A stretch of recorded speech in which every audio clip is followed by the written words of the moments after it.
नमस्कार दोस्तों, आप सभी का हार्दिक स्वागत है आपके अपने YouTube चैनल मनीष बोचीवाड़ फैंस में। देखिए दोस्तों, हम जो बात कर रहे थे, हमने NCERT और RBSC की जो टेस्ट सीरीज भूगोल की चला रखी है, उसमें आज हमारा दूसरा महत्वपूर्ण वीडियो है। पिछला वीडियो अगर आपने नहीं देखा है तो चैनल की playlist lab assistant geography MCQ के नाम से है, उसमें जाकर के आप उस वीडियो को देखिए, जिसमें हमने 100 क्वेश्चनों को हल किया है। और आज भी हम 100 क्वेश्चनों को ही हल करेंगे जो NCERT और RBSC बेस्ड होंगे। तो चलिए स्टार्ट करते हैं। अगर आप इस चैनल पे नए हैं तो चैनल को सब्सक्राइब करें और अपने दोस्तों के साथ शेयर ज़रूर करें, ताकि आने वाली वीडियो का नोटिफिकेशन आपको मिल सके। आज का हमारा पहला प्रश्न है, प्रादेशिक उपागम पर आधारित भूगोल की शाखा है प्रादेशिक विकास, प्रादेशिक विश्लेषण, प्रादेशिक योजना, उपरोक्त सभी। तो प्रादेशिक उपागम पर आधारित जो भूगोल की शाखा है, ये सभी भूगोल की शाखाएं हैं। प्रादेशिक विकास भी, प्रादेशिक विश्लेषण, प्रादेशिक योजना, उपरोक्त सभी। नेक्स्ट क्वेश्चन है, पृथ्वी का प्रारंभिक वायुमंडल निम्न में से किन दो गैसों से बना था? पृथ्वी का जो प्रारंभिक वायुमंडल था वो कौन सी गैसों से बना हुआ था, इसके बारे में हमें बताना है। ऑप्शन है हाइड्रोजन व हीलियम, हाइड्रोजन व ऑक्सीजन, हीलियम व नाइट्रोजन, हीलियम व कार्बन डाइऑक्साइड। तो पृथ्वी का जो प्रारंभिक वायुमंडल था वो हाइड्रोजन व हीलियम से बना हुआ था। हमारा यहाँ आंसर होगा हाइड्रोजन व हीलियम। नेक्स्ट क्वेश्चन है, निम्नलिखित में से कौन सी भूकंपीय तरंगें संचरण गति की दिशा में पदार्थ पर दबाव डालती हैं? कौन सी भूकंपीय तरंगें हैं जो संचरण की गति की दिशा में, यानी कि जिस दिशा में गति कर रही हैं उन्हीं दिशाओं के अंदर जो है वो दबाव डालती हैं? धरातलीय तरंगें, प्राथमिक तरंगें, द्वितीयक तरंगें, उपयुक्त में से कोई नहीं। तो यहाँ हमारा आंसर हो जाएगा पी। जो तरंगें, प्राथमिक तरंगें जो हैं, इनको पी तरंगें बोलते हैं। ये जो हैं वो भूकंप की संचरण की गति की दिशा में जो है वो पदार्थ पर क्या डालती हैं? दबाव डालती हैं। नेक्स्ट क्वेश्चन है, मैग्मा के जमे हुए भाग, मैग्मा भंडारों के जमे हुए भाग में बनने वाली स्थलाकृति क्या कहलाती है? Sill, dyke, batholith, lopolith. तो ये बेथोलिथ जो है वो स्थलाकृति कहलाती है। नेक्स्ट क्वेश्चन है, रेडियोमेट्रिक काल निर्धारण विधि के अनुसार दक्षिणी अमेरिका व अफ्रीका की तटरेखा के साथ पाए जाने वाले आरंभिक समुद्री निक्षेप किस काल के हैं? ट्रियासिक काल के, डिवोनियस काल के, ज्यूरेसिक काल के, कैम्ब्रियन काल के। तो ये कौन से काल के हैं जो ये निक्षेप पाए जाते हैं? तो ये हैं ज्यूरेसिक काल के। ज्यूरेसिक काल में ही डायनासोर के अवशेष मिलते हैं। डायनासोर जो है उसके अवशेष हम किस काल में मिलते हैं? तो ये मिलते हैं ज्यूरेसिक काल में। नेक्स्ट क्वेश्चन है, रिंग ऑफ फायर।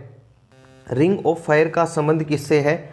भूकंप प्रभावित क्षेत्र से, सक्रिय ज्वालामुखी क्षेत्र से, वन अग्नि प्रभावित क्षेत्र से, प्लेट विवर्तनिकी क्षेत्र से। रिंग ऑफ फायर जो है वो प्रशांत महासागर के अंदर स्थित है, और उसके बाद में इसका संबंध जो है वो किससे है? सक्रिय ज्वालामुखी से इसका संबंध है। अगला है, प्राथमिक सेल है। प्राथमिक सेल आग्नेय सेल, अवसादी सेल, कांतरित सेल, उपयुक्त सभी। तो सेलें जो हैं वो इनको 3 भागों में आग्नेय सेल, अवसादी और कांतरित सेल में बांटा गया है, लेकिन हमें यहाँ पे प्राथमिक सेल पूछा गया है, तो प्राथमिक सेल है आग्नेय सेल। नेक्स्ट क्वेश्चन है, भूमिगत गुफाओं का निर्माण किस प्रकार के फलस्वरूप होता है? भूमिगत जो गुफाएं हैं वो इनका निर्माण किस प्रकार से होता है? जल नियोजन, कार्बोनेशन, पिघलन, तुषार विर्वेजिंग। कार्बोनेशन से जो है वो भूमिगत गुफाओं का निर्माण होता है। अगला क्वेश्चन है, अपर्दन का कारक है, यानी कि अपर्दन जो है वो किससे होता है? हिमानी से, वायु से, भूमिगत जल से, उपरोक्त सभी से। तो अपर्दन उपरोक्त सभी से होता है। अगला क्वेश्चन है, हिमनद। हिमनद अपर्दित स्थल रूप है, सर्क, हॉर्न, सिरिटेड, कटक, उपरोक्त सभी। यानी कि बर्फ के द्वारा अपरदन से कौन से स्थलाकृति इनमें से बनती है? तो सभी स्थलाकृतियाँ जो है वो बर्फ़ के अपरदन से बनती हैं। नेक्स्ट क्वेश्चन है, हिमनद निक्षेपित स्थल रूप। पिछले क्वेश्चन में हमें पूछा था हिमनद के अपरदन से और अब पूछा है निक्षेपण से। हिमोड, एस्कर, ड्रमलीन, उपरोक्त सभी। तो उपरोक्त सभी स्थलाकृतियाँ जो है वो हिमानी के निक्षेप से बनती हैं। नेक्स्ट क्वेश्चन है, पृथ्वी से भेजी गई रेडियो तरंगें जिस परत के द्वारा पृथ्वी पर लौट आती हैं वह कौन सी परत है? क्षोभमंडल, आयनमंडल, समतापमंडल, मध्यमंडल। तो वो परत है आयनमंडल। जो पृथ्वी से भेजी गई रेडियो तरंगें हैं वो आयनमंडल से वापस लौट आती हैं। नेक्स्ट क्वेश्चन है, निम्न में से कौन सा मंडल 80 से 400 किलोमीटर की ऊंचाई पर स्थित है? समतापमंडल, मध्यमंडल, आयनमंडल, बहिर्मंडल। तो आयनमंडल जो है वो 80 से 400 किलोमीटर की ऊंचाई पर स्थित है। नेक्स्ट क्वेश्चन है, पृथ्वी पर सबसे अधिक सूर्यातप जिन स्थानों पर प्राप्त होता है वह है उपोष्ण कटिबंधीय, मरुस्थल, महासागर, विषुवत और ध्रुव। तो सबसे अधिक सूर्यातप जो है वो उपोष्ण कटिबंधीय मरुस्थल में प्राप्त होता है। नेक्स्ट क्वेश्चन है, उष्ण कटिबंधीय चक्रवात को अटलांटिक महासागर में जिस नाम से जाना जाता है वह है। तो ये इंपॉर्टेंट क्वेश्चन है, उष्ण कटिबंधीय चक्रवात को अटलांटिक महासागर में किस नाम से जाना जाता है? चक्रवात, टाइफून, हरिकेन, विली विलीज। तो अटलांटिक महासागर के अंदर उष्ण कटिबंधीय चक्रवात को हरिकेन के नाम से जाना जाता है। किस प्रकार के बादलों का निर्माण 8000 से 12000 मीटर की ऊंचाई पर होता है? वे कौन से बादल हैं जिनका निर्माण 8000 से 12000 मीटर की ऊंचाई पर होता है? पक्षाब मेघ, कपासी मेघ, स्त्री मेघ, वर्षा मेघ। तो सबसे अधिक ऊंचाई पर बनने वाले मेघ हैं पक्षाब मेघ। नेक्स्ट क्वेश्चन है, ग्रीन हाउस गैस कौन सी है? कार्बन डाइऑक्साइड, मीथेन, ओजोन और उपरोक्त सभी। तो ये सभी ग्रीन हाउस गैसें जो हैं वो हैं। नेक्स्ट क्वेश्चन है, अंटार्कटिका में 79 डिग्री दक्षिणी अक्षांश प्लेट्यू स्टेशन पर कौन सी जलवायु पाई जाती है? तो टुंड्रा जलवायु, हिमटॉप जलवायु, आर्द्र उपोष्ण कटिबंधीय जलवायु, समुद्री पश्चिमी तटीय जलवायु। तो 79 डिग्री पर जो है वो हिमटॉप जलवायु पाई जाती है। टर्की की वोन झील की लवणता कितनी है? तो टर्की की वोन झील की लवणता 238, 330, 220, 284। तो ये सबसे अधिक जो है वो लवणता वाली झील है टर्की की वोन झील, जिसकी लवणता जो है वो 330 प्रति हजार पे जो है वो लवणता को मापा जाता है। नेक्स्ट क्वेश्चन है, महासागरों के सबसे गहरे भाग होते हैं सपाट, जलमग्न कैनियन, प्रवाल, द्वीप, गहरे समुद्री बेसिन, गहरे समुद्री मैदान और महासागरीय गर्त। तो सबसे गहरा जो क्या होता है? तो वो होता है महासागरीय गर्त। नेक्स्ट क्वेश्चन है, वायु एवं वायुमंडलीय दाब में परिवर्तन के कारण सागरीय जल की गति को क्या कहते हैं? लहर, सीन, प्रवाह, महोर्मी। तो इसे कहा जाता है महोर्मी। नेक्स्ट क्वेश्चन है, पारितंत्र का अजैविक कारक कौन सा है? तापमान, वर्षा, सूर्य का प्रकाश, उपरोक्त सभी। तो पारितंत्र के लिए अजैविक कारक जो है वो सभी हैं, तापमान, वर्षा, सूर्य का प्रकाश। तो यहाँ हमारा आंसर हो जाएगा उपरोक्त सभी। नेक्स्ट क्वेश्चन है, पारितंत्र के जैविक कारक हैं उत्पादक, उपभोक्ता, अपघटक, उपरोक्त सभी। तो पारितंत्र के जैविक कारक कौन से हैं? तो उत्पादक, उपभोक्ता और अपघटक, यानी कि हमारा आंसर हो जाएगा उपरोक्त सभी। नेक्स्ट क्वेश्चन है, विश्व में महाविविधता केंद्र रखने वाले देशों की कुल संख्या कितनी है? 10, 12, 16 और 24। तो महाविविधता रखने वाले देशों की संख्या है 12। नेक्स्ट क्वेश्चन है, भारत में पूर्व से पश्चिम तक की दूरी कितनी है? तो 32, 14 kilometre, 29, 33 kilometre, 28, 74 kilometre, 26, 84 kilometre. Bharat की पूर्व से पश्चिम तक की लंबाई जो है वो 29-33 किलोमीटर है। 29 जो कि अरुणाचल से गुजरात तक है पूर्व से पश्चिम, और उत्तर से पूर्व अगर पूछे उत्तर से पूर्व तो उत्तर से पूर्व है 32-14 किलोमीटर जो है वो उत्तर से पूर्व भारत की लंबाई है। नेक्स्ट क्वेश्चन है, भारत में सबसे पूर्वी सबसे पश्चिमी भाग के समय में अंतर कितना है? सबसे पूर्वी भाग है अरुणाचल प्रदेश और सबसे पश्चिमी भाग है पोरबंदर गुजरात। इसके समय में कितना अंतर है? 2 घंटे, 3 घंटे, 3.5 घंटे, 4 घंटे। तो इसमें जो है वो 2 घंटे का अंतर है। करीब करीब 29 देशांतर का अंतर है। अरुणाचल और गुजरात में 29 देशांतर का अंतर है। 29 को अगर 4 से गुणा करते हैं तो करीब करीब 118 मिनट आते हैं, और करीब 120 मिनट में जो है वो 2 घंटे हो जाते हैं। तो 2 घंटे का अंतर है अरुणाचल और गुजरात में। नेक्स्ट क्वेश्चन है, नेहरू ट्रॉफी वलामकली यानी कि नौका दौड़ का आयोजन किस राज्य में किया जाता है? राजस्थान, मिजोरम, केरल, कर्नाटक। तो इसमें केरल के अंदर जो है वो नेहरू ट्रॉफी वलामकाली नौका दौड़ का आयोजन किया जाता है। बेरन आइसलैंड नामक एकमात्र जीवंत ज्वालामुखी जो है वो कहाँ पे स्थित है? अंडमान द्वीप समूह पर, निकोबार द्वीप समूह पर, लक्षद्वीप पर, मिनिकॉय। ये एक इम्पोर्टेंट क्वेश्चन है। बेरन आइसलैंड जो है वो निकोबार द्वीप समूह में स्थित है। नेक्स्ट क्वेश्चन है, गंगा की सबसे लंबी सहायक नदी कौन सी है? गंगा की सबसे लंबी सहायक नदी यमुना, चंबल, घाघरा, कोसी। तो यमुना जो है वो गंगा की सबसे लंबी सहायक नदी है। नेक्स्ट क्वेश्चन है, ब्रह्मपुत्र की सहायक नदी कौन सी है? सुबनसिरी, कोमेघ, मानस, उपरोक्त सभी। तो उपरोक्त सभी नदियां जो है वो ब्रह्मपुत्र की सहायक नदियां हैं। नेक्स्ट क्वेश्चन पे चलते हैं। नेक्स्ट क्वेश्चन है, भारतीय कैलेंडर के अनुसार वर्षा के महीने कौन से हैं? श्रावण और भाद्र, माघ और फाल्गुन, अश्विन और कार्तिक, मार्गशीर्ष और पौष। तो भारतीय कैलेंडर के अनुसार वर्षा के महीने हैं श्रावण और भाद्र। अगला क्वेश्चन है, निम्नलिखित में से कौन सा न्यून वर्षा क्षेत्र के अंतर्गत नहीं आता है? न्यून वर्षा क्षेत्र के अंतर्गत नहीं आता है।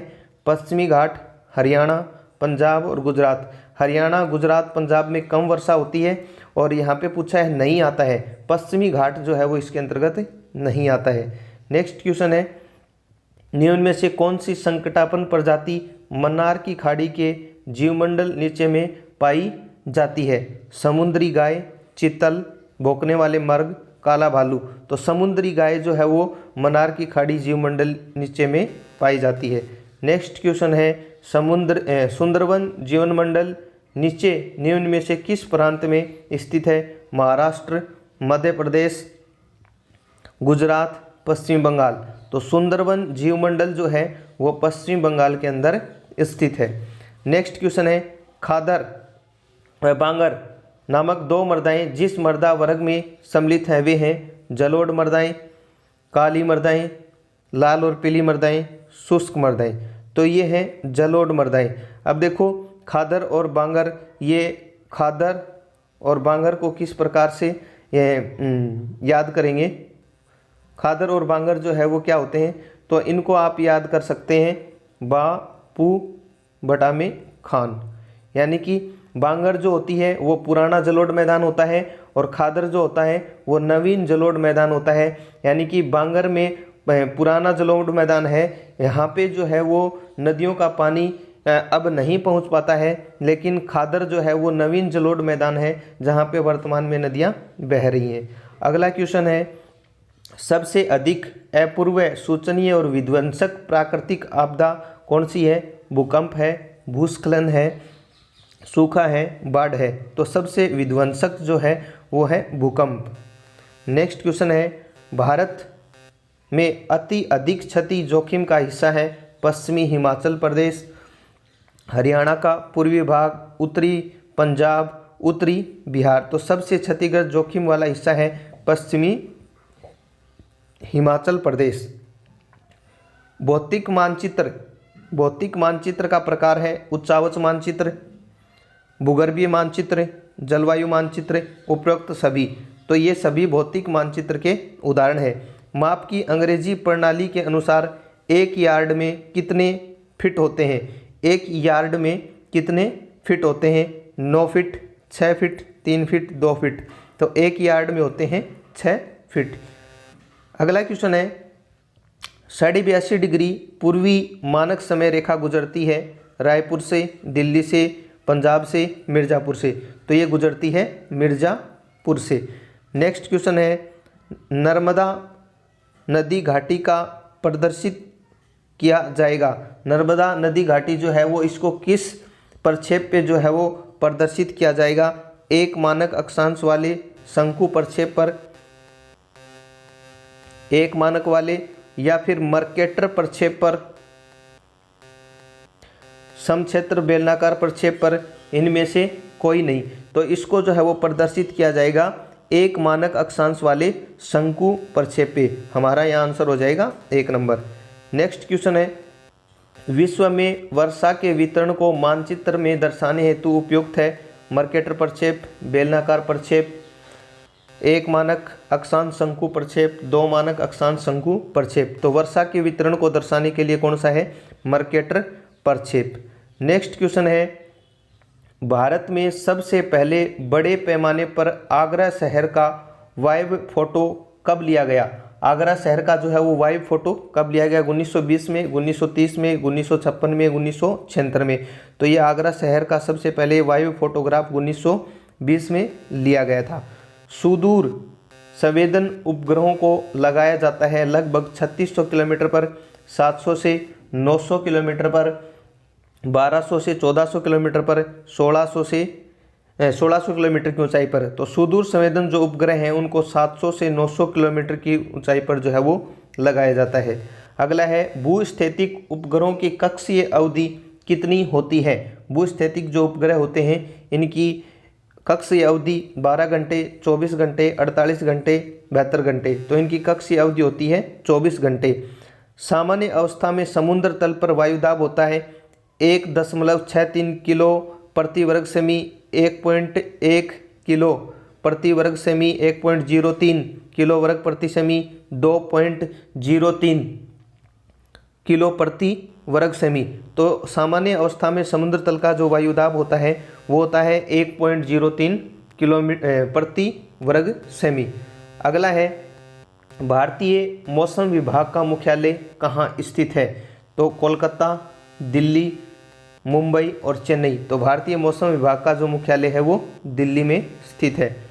अगला क्वेश्चन है मानवतावादी, अमूलवादी, व्यवहारवादी विचारधाराओं का समयावधि 1990 का दशक, उत्तर औपनिवेशिक युग, 1970 का दशक, अंतर अवधि के बीच की अवधि। तो ये है मानवतावादी, अमूलवादी, व्यवहारवादी विचारधाराओं का उदय जो है वो 1970 के दशक में हुआ था। अगला क्वेश्चन है जननांकीय संक्रमण की प्रथम अवस्था संबंधित है उच्च जन्म दर, उच्च मृत्यु दर, जन्म दर के साथ घटना, जनसंख्या मंद गति से बढ़ना, मृत्यु दर में कमी आना। तो जननांकीय संक्रमण की प्रथम अवस्था में उच्च जन्म दर और उच्च मृत्यु दर। नेक्स्ट क्वेश्चन है जब 2 समय अंतरालों के बीच जनसंख्या कम हो जाए तो उसे क्या कहेंगे? जनसंख्या की प्राकृतिक वृद्धि, जनसंख्या की वास्तविक वृद्धि, जनसंख्या की धनात्मक वृद्धि, जनसंख्या की ऋणात्मक वृद्धि। तो उसे कहेंगे जनसंख्या की ऋणात्मक वृद्धि। नेक्स्ट क्वेश्चन है भारत में निम्न में से कौन से राज्य में मानव विकास सूचकांक उच्च है? पंजाब, हरियाणा, केरल और गुजरात। तो सबसे ज़्यादा जो मानव विकास सूचकांक है ये 19 केरल का है, और देशों में अगर पूछे तो नॉर्वे का सबसे ज़्यादा मानव विकास सूचकांक है। और मानव विकास जो है वो ये संकल्पना किसने दी थी? तो ये दी थी डॉक्टर महबूब उल हक के द्वारा दी गई थी।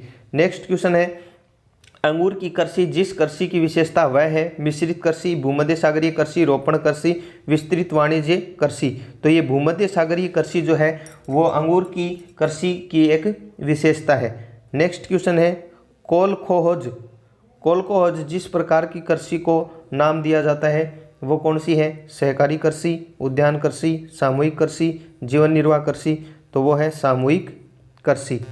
नेक्स्ट क्वेश्चन, वे उद्योग जो ऐसे सामान का उत्पादन करते हैं जो प्रत्यक्ष रूप से उपभोक्ता द्वारा उपभोग कर लिया जाता है कहलाते हैं वनों पर आधारित उद्योग, उपभोक्ता उद्योग, खनिज उद्योग, कच्चे माल पर आधारित उद्योग, तो वो होते हैं उपभोक्ता उद्योग। नेक्स्ट क्वेश्चन है, चतुर्थक क्रियाकलाप वर्ग में शामिल घटक कौन सा है? मशीन और उपकरण, उद्योग और बीमा, शिक्षा, सूचना और शोध, मनोरंजन, वाणिज्यिक सेवाएं। चतुर्थक क्रियाकलाप के अंदर शिक्षा और सूचना और शोध जो है वो शामिल है। अगला क्वेश्चन है, निम्नलिखित में से किन दो औद्योगिक संकुलों को विज्ञान और प्रौद्योगिकी पार्क कहा जाता है? बोस्टन और कैलिफोर्निया को, टोक्यो और हिरोशिमा को, लंदन और ओल्ड ट्रैफर्ड को, हांगकांग और शेंज़ेन को।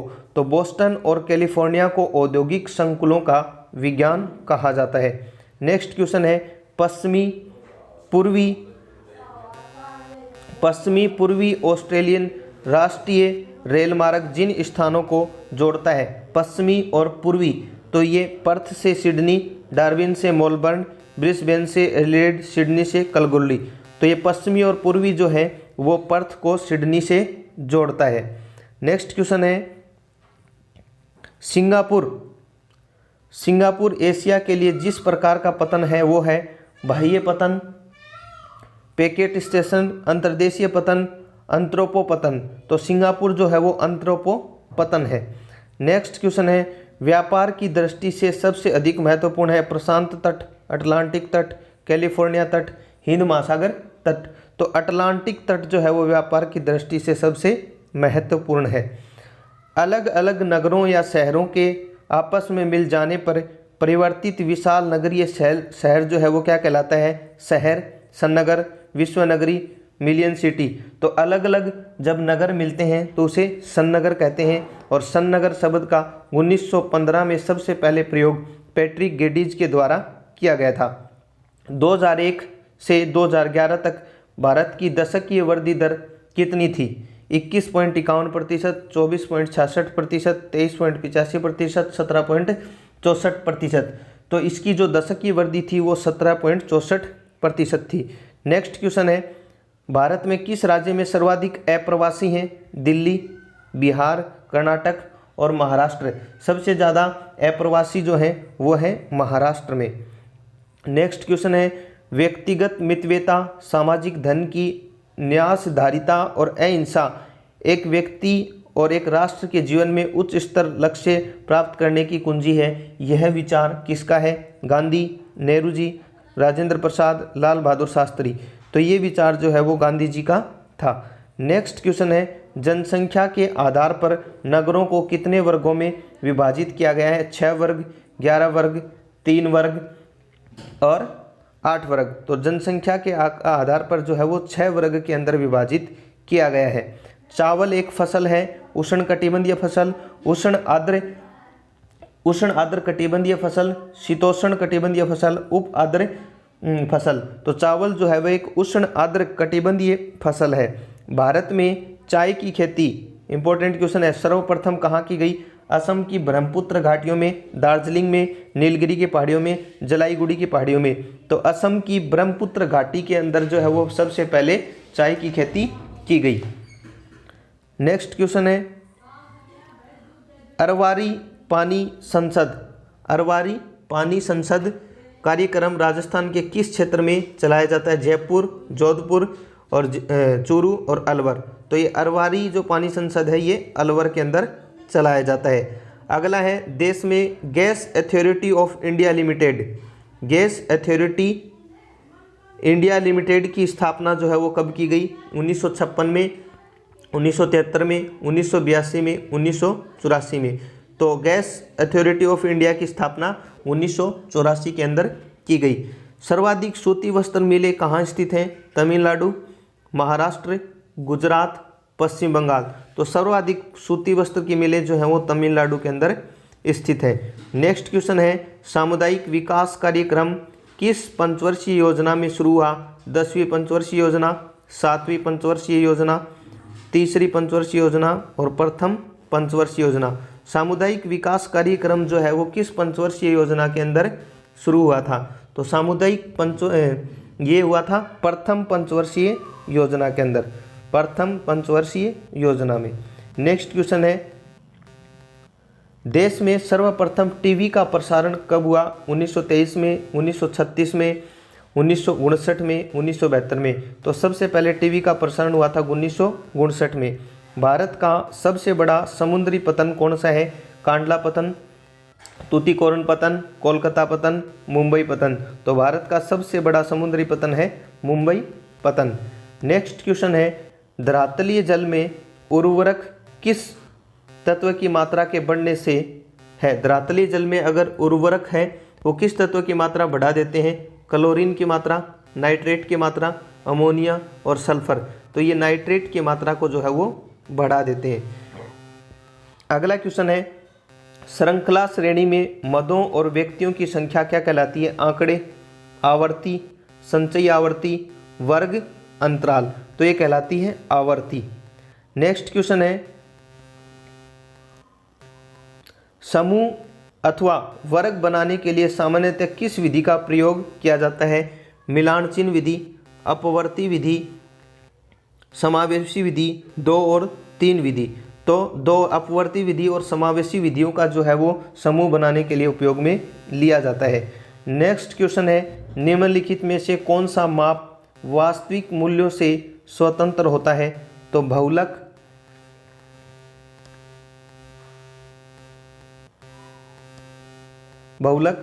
माध्यिका, माध्य व बहुलक, माध्यिका व बहुलक। तो माध्यिका व बहुलक जो होता है वो वास्तविक मूल्यों में स्वतंत्र होता है। नेक्स्ट क्वेश्चन है, वर्णमात्री मानचित्र द्वारा साधारणतः दर्शाया जाता है जनसंख्या घनत्व को, साक्षरता वृद्धि दर को, लिंगानुपात को, उपयुक्त सभी को। तो वर्णमात्री विधि द्वारा इन सभी को दर्शाया जाता है। नेक्स्ट क्वेश्चन है, एक अंगरूपीय मानचित्र में कितनी फाइलें होती हैं? 3, 4, 5 और 7। एक अंगरूपीय मानचित्र में कितनी फाइलें होती हैं? 3 फाइलें होती हैं। नेक्स्ट क्वेश्चन है, कैडेस्ट्रल से क्या तात्पर्य है? स्थलाकृतिक मानचित्र, भित्ति मानचित्र, एटलस मानचित्र, भूसंपत्ति मानचित्र। तो कैडेस्ट्रल का मतलब होता है स्थलाकृतिक मानचित्र। नेक्स्ट क्वेश्चन है, गैर सांख्यिकी सूचनाओं के मूल्यवान स्रोत हैं? फोटोग्राफी, रूपरेखा चित्रण, दृश्य सर्वे, आलेख, उपयुक्त सभी। तो ये उपयुक्त सभी गैर सांख्यिक सूचनाओं के मूल्यवान स्रोत हैं। नेक्स्ट क्वेश्चन है, सुविधाओं से लाभान्वित अथवा वंचित क्षेत्रों में स्थित निर्धारण का कौन सा प्रचलन सर्वाधिक उपयोगी है? बफर प्रचलन, अधिचित्रण प्रचलन, अंकिक भूभाग प्रचलन, परिपथ जाल। तो ये है बफर प्रचलन। नेक्स्ट क्वेश्चन है, बादलों के गर्जन, तड़ित का चमकना किस वायुमंडल की परत का विशेषता है? आयनमंडल, क्षोभ मंडल, समताप मंडल और बहिर्मंडल। तो मौसम से संबंधित जितनी भी घटनाएं होती हैं वो क्षोभ मंडल में होती हैं। नेक्स्ट क्वेश्चन है, भारत की प्रथम राष्ट्रीय वन नीति कब घोषित की गई? 1950, 1951, 1952 और 1953। तो वन नीति सबसे पहले 1952 में घोषित की गई। कौन से देश की सीमा भूमध्य रेखा से स्पर्श नहीं करती है? ब्राजील व इक्वाडोर, कांगो और युगांडा, केन्या और सोमालिया, चिली और प्रागवे। तो हमें पूछा है कि कौन से देश की सीमा भूमध्य रेखा को स्पर्श नहीं करती है? तो ये चिली और प्रागवे की देश की सीमा जो है वो भूमध्य रेखा को स्पर्श नहीं करती है। किस महाद्वीप से होकर भूमध्य रेखा, कर्क रेखा, मकर रेखा गुजरती हैं? तो ये कर्क रेखा अफ्रीका महाद्वीप से होकर के गुजरती हैं। तीनों रेखाएं जो है भूमध्य रेखा, कर्क रेखा और मकर रेखा अफ्रीका महाद्वीप से होकर के गुजरती हैं। नेक्स्ट क्वेश्चन है, किस देश से होकर भूमध्य रेखा व मकर रेखा गुजरती है? ऐसा कौन सा देश है जहां से 2 रेखाएं गुजरती हैं, भूमध्य रेखा और मकर रेखा? चीन, चिली, ब्राजील और इंडोनेशिया। तो ब्राजील ऐसा देश है जहां से भूमध्य रेखा और मकर रेखा गुजरती हैं। 2 देशांतरों के बीच सबसे कम अंतराल कहाँ होता है? भूमध्य रेखा पर, कर्क रेखा पर, मकर रेखा पर, ध्रुवों पर। तो देव देशांतरों के बीच में ध्रुवों पर अंतराल सबसे कम होता है। दो क्रमिक अक्षांशों के बीच की स्थिति को क्या कहा जाता है? गौर, मानक, कटिबंध और इनमें से कोई नहीं। तो दो क्रमिक अक्षांशों का पूछा है तो अक्षांशों को कहा जाता है कटिबंध, और देशांतरों की पूछे तो इसे गौर कहा जाता है। नेक्स्ट क्वेश्चन है, राजस्थान में कौन सी पर्वत श्रृंखला है जो राज्य को उत्तरी, पश्चिमी और दक्षिणी पूर्वी भाग में बांटती है? शेखावाटी पहाड़ियाँ, मेवाड़ी पहाड़ियाँ, मारवाड़ी पहाड़ियाँ, अरावली पहाड़ी। तो अरावली पहाड़ियाँ जो है वो राज्य को दो भागों में विभाजित करती हैं। अगला है, अरावली में सर्वाधिक अंतराल विद्यमान है? उत्तरी पश्चिमी अरावली में, दक्षिणी पूर्वी अरावली में, मध्यवर्ती अरावली में, इनमें से कोई नहीं। तो इसका आंसर होगा मध्यवर्ती अरावली के अंदर सबसे अधिक अंतराल है। उसके बाद में नेक्स्ट क्वेश्चन है, प्रदेश में कौन से दो जिलों में उनकी जनसंख्या का प्रतिशत उनके क्षेत्रफल से अधिक है? सीकर और झुंझुनू, सीकर और चूरू, सीकर और चूरू, ये दो बार आ गया। सीकर और भरतपुर। तो इसका आंसर होगा सीकर और झुंझुनू, इनका क्षेत्रफल जो है वो कम है और जनसंख्या अधिक है। नेक्स्ट क्वेश्चन है, प्रदेश का 2011 की जनगणना के अनुसार लिंगानुपात कितना है? 918, 920, 928, 924। तो 928 जो है वो लिंगानुपात है राजस्थान का। अगला क्वेश्चन है, राज्य के किस जिले में मुस्लिम धर्म की सर्वाधिक जनसंख्या निवास करती है? जैसलमेर, उदयपुर और अलवर और डूंगरपुर। तो सबसे ज़्यादा मुस्लिम धर्म के जो लोग हैं वो जैसलमेर के अंदर निवास करते हैं। सोम, जाखम और माही, सोम, जाखम तथा माही के संगम पर माघ मास की पूर्णिमा को मेला भरता है। बेणेश्वर, बुनेश्वर, पाली और तेजाजी। तो ये बेणेश्वर धाम जो है वो लगता है सोम, जाखम और माही के त्रिवेणी संगम पर। उसके बाद में है, बेणेश्वर का मेला जो कि आदिवासियों का कुंभ कहलाता है, किस जिले के अंदर लगता है? भरतपुर, बांसवाड़ा, डूंगरपुर और कोटा। तो ये लगता है डूंगरपुर में। नेक्स्ट क्वेश्चन है, उदयपुर के दक्षिणी पश्चिमी भाग का प्रवाहित पानी किस नदी के सहारे अरब सागर में जाकर गिरता है? माही नदी, जाखम नदी, साबरमती नदी, बनास नदी। तो ये साबरमती नदी के सहारे जो है वो दक्षिण पश्चिम भाग का प्रवाहित पानी जो है वो अरब सागर में जाकर के गिरता है। नेक्स्ट क्वेश्चन, राजस्थान के किस जिले में रन का बाहुल्य है? रन जो है वो छोटी छोटी झीलें होती हैं। जयपुर, जोधपुर, बाड़मेर और जैसलमेर। सबसे ज़्यादा रन पाए जाते हैं जैसलमेर में। अगला क्वेश्चन है, राजस्थान की कौन सी मिट्टी का क्षेत्र सर्वाधिक है? काली, दोमट, रेतीली और लाल। तो राजस्थान में कौन सी मिट्टी सबसे अधिक पाई जाती है? रेतीली मिट्टी जो है वो सबसे अधिक पाई जाती है। नेक्स्ट क्वेश्चन है, अमरता देवी कृष्ण मर्ग पार्क किस जिले के अंदर है? तो ये जोधपुर, बाड़मेर, पाली और अजमेर। तो ये जोधपुर के अंदर है अमरता देवी कृष्ण मर्ग। नेक्स्ट क्वेश्चन आज का हमारा अंतिम क्वेश्चन है, राज्य के ग्रामीण क्षेत्रों में किस प्रकार की बेरोजगारी अधिक देखने को मिलती है? मौसमी बेरोजगारी, स्थायी बेरोजगारी, शिक्षित बेरोजगारी, उपयुक्त सभी। तो राज्य के ग्रामीण क्षेत्रों के अंदर मौसमी बेरोजगारी जो है वो सबसे अधिक देखने को मिलती है। धन्यवाद दोस्तों, ये थे हमारे आज के 100 महत्वपूर्ण क्वेश्चन। जो हमारी दूसरी सीरीज़ थी वो आज कंप्लीट हुई, और आप अपने दोस्तों के साथ इस चैनल को ज़्यादा से ज़्यादा, वीडियो को ज़्यादा से ज़्यादा शेयर करें ताकि आपके दोस्त भी फ़ायदा उठा सकते हैं। और फिर मिलते हैं एक नेक्स्ट वीडियो के साथ, तब तक के लिए जय हिंद, जय भारत।